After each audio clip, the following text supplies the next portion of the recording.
Question 4. We have the front 1.2 meters of a 1,400 kilogram car is designed as a crumple zone. This collapses to absorb the shock of an impact in a collision. This car happens to be traveling 29 meters per second, and it comes to a stop after a collision in that 1.2 meters. Okay, so if we look at, if we have our car here, say this is the front, this is the 1.2 meters it is referring to. If it hits a wall, okay, and that 1.2 meters is designed to crumple in and absorb the impact. Okay, so that's the picture that we're looking at. Mass of the car being 1,400 kilograms and a velocity here of 29. Okay, so we can write something like that. Okay. Part A says, how long does the collision last? Okay, so here we're looking for the time it takes in order for the collision to occur.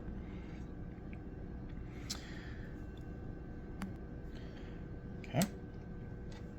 So for this one, I know that we could have an impulse occurring because of the concrete wall. It comes to a stop, and then usually that collision involves a set of time. So I know that impulse equals change in momentum, which would also be equal to a force over a small, or times a small amount of time. And this one, this is what I'd be looking for then, would be that small amount of time. The change in momentum, or the impulse that occurs, we can go ahead and calculate that as well. Change in momentum, there's only one mass here, so we'll have mass V final minus mass V initial, and that will give us our force times our change in time. Final velocity of this, the car comes to a complete halt, so it's 0. So we'll end up minusing 1,400 as the mass.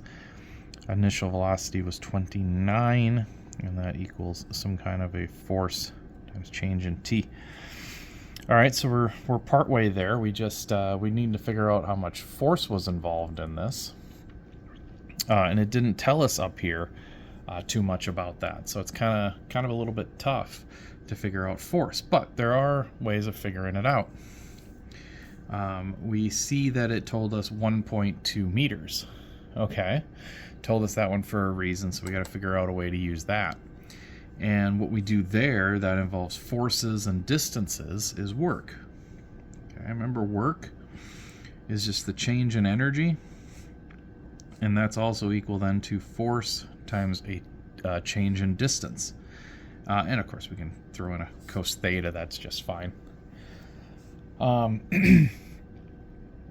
So if we wanted to find the change in energy that occurred in this transaction here, it's not 0. Energy is not conserved in an inelastic collision, so there'll be a change in energy, and the change in energy that we're seeing is of course the change in kinetic energy, the car stopping.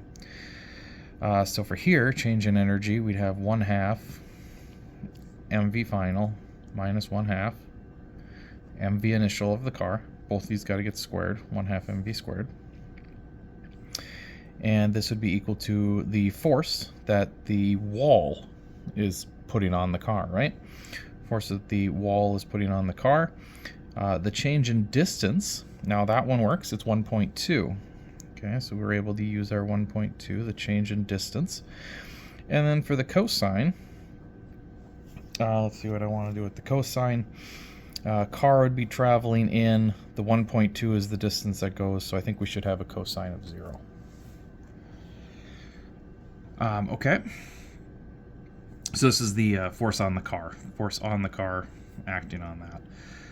All right, or we could do it as 180. It doesn't actually matter because we'll figure it out as soon as we plug it into here.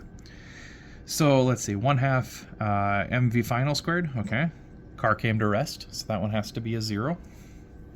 So we're going to have a negative 1/2 mass, 1,400, times the initial velocity, 29. That has to get squared. And that'll have to equal whatever the force is on the car. And cosine of 0 is just going to be 1, so this is going to be a 1.2. And now all we're left with is force. Okay, so let's plug that into our calculator. 1/2 times 1400 times 29 squared. And then we'll divide the whole thing by 1.2. And we get here that our force, that is involved on the car is 490,583 newtons. So huge amount of force that's being acted onto the car. Okay, 490,583 newtons. This is the force that we should take and plug in up here. Okay, so if we take and we plug this in up here, we'll have negatives on either side, which will cancel. And then we can also take and divide this number over onto the other side.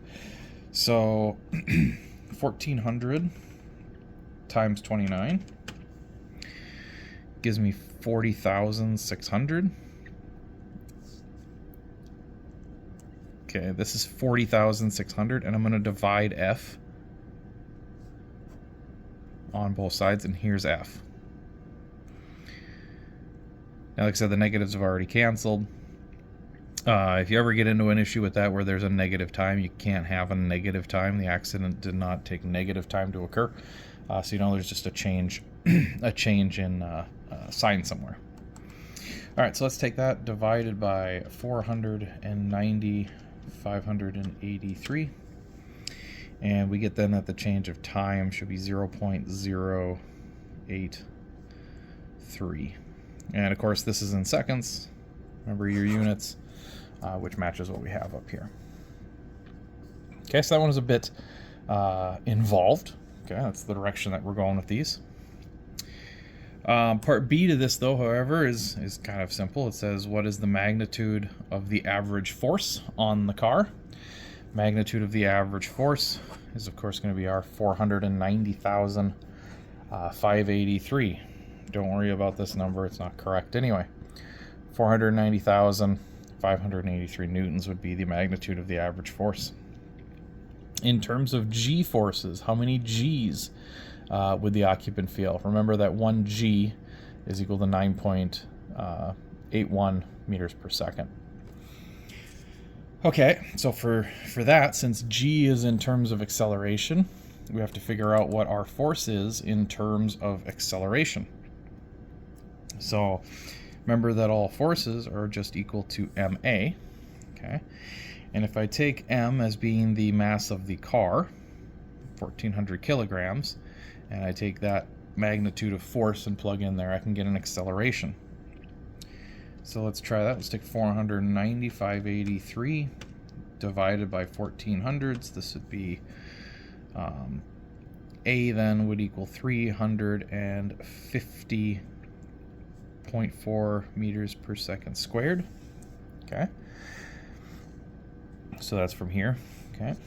And then now if I want it in terms of G's, I just need to divide this. If I'm going to go with G's, I need to divide this by 9.8 meters per second squared.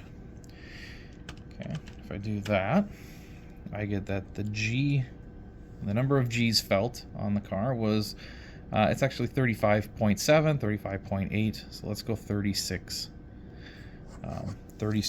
G's for the car.